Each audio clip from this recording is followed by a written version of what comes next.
Bonjour, c'est au Chinaillon du Grand Bornand que nous démarrons notre rando.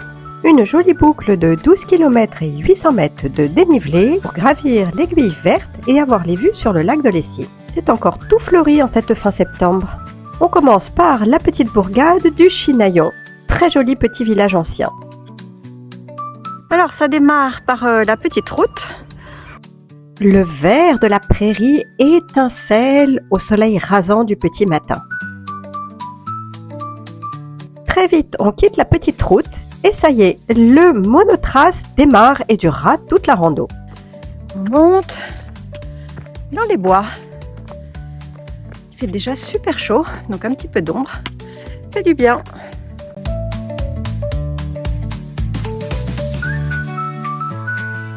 Le sentier monte en colimaçon, en flanc de falaise et déjà des vues s'offrent. Il y a un poteau pour mettre des câbles, mais de câbles, il n'y a point.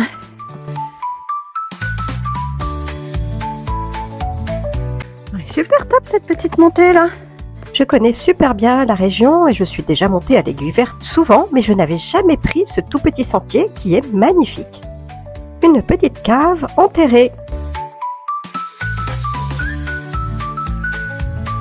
On arrive au petit hameau de la Gaudinière, il y a quelques chalets d'alpage.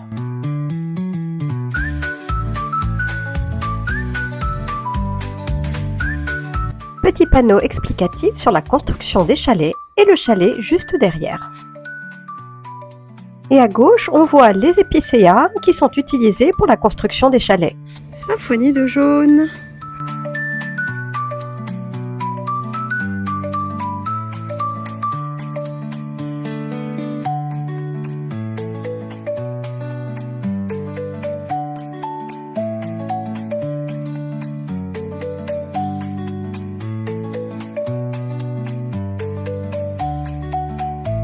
On va passer une porte naturelle entre deux gros rochers.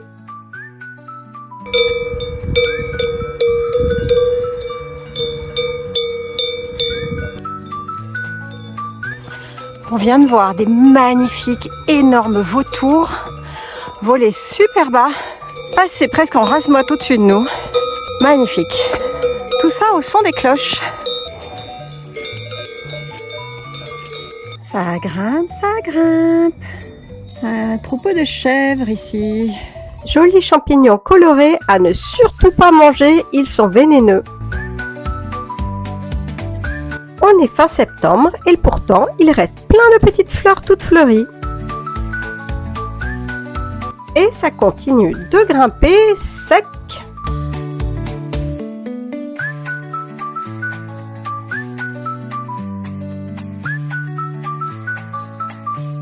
La vue est sublime tout au long de la montée.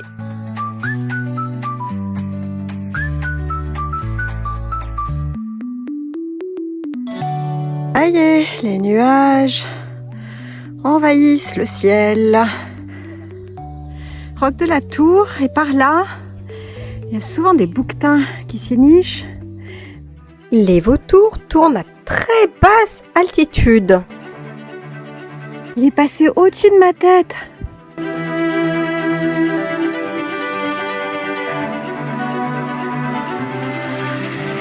Après le survol des vautours juste au-dessus de ma tête, je continue la montée tout en me remémorant ces sensations fortes.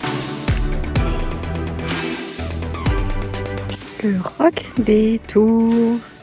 Dans le creux, la vallée du Petit Bornand. C'est marrant comment les nuages ont commencé à envahir.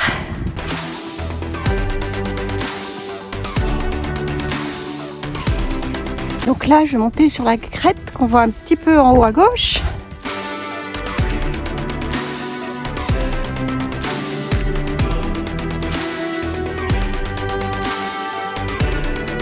Et ça y est, on démarre l'ascension de l'Aiguille Verte.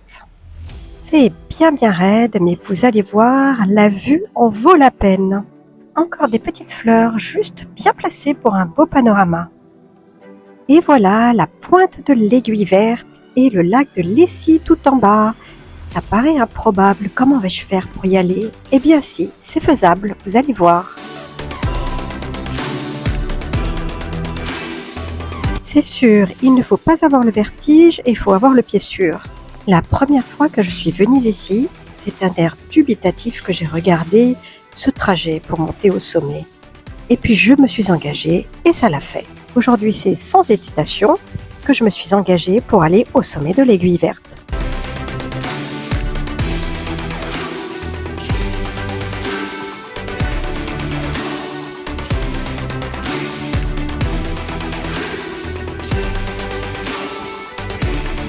Regardez ce panorama vu d'en haut sur les crêtes, sur le lac qui miroite.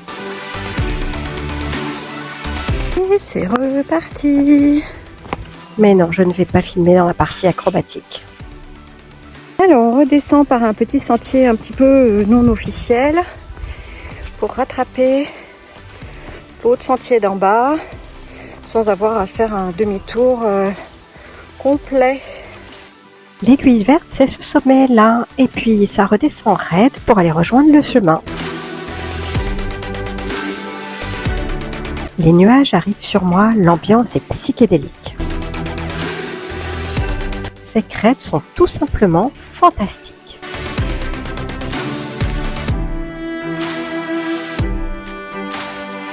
Et ça y est, l'Aiguille Verte derrière est dans les nuages. On est monté juste à temps, pour un peu, on ne voyait rien du tout. Oh, les merveilleuses couleurs des myrtilles! Bruyère, myrtille. C'est là qu'on repique vers le bas pour redescendre sur le Chinaillon.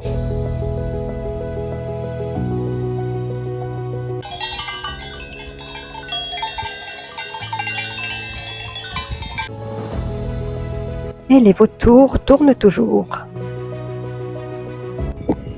Bon ben, mademoiselle est un peu sur le chemin. Mais bon, il y a plein de places, alors on va passer à côté.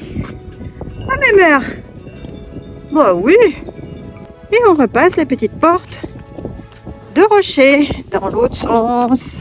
Ce n'est plus que quelques gouttes qui vont tomber. Là, je sens qu'on va se prendre une grosse averse.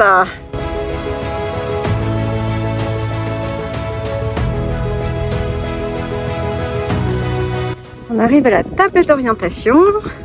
Le Buclon, c'est découvert de 1072 mètres. Là, il y a la tête du damné, voir ma vidéo d'hiver où je suis montée à son sommet. C'est ici que j'ai acheté top de chèvre et reblochon avant de finir la descente vers le Chinaillon. Et c'est ainsi que se termine cette belle rando.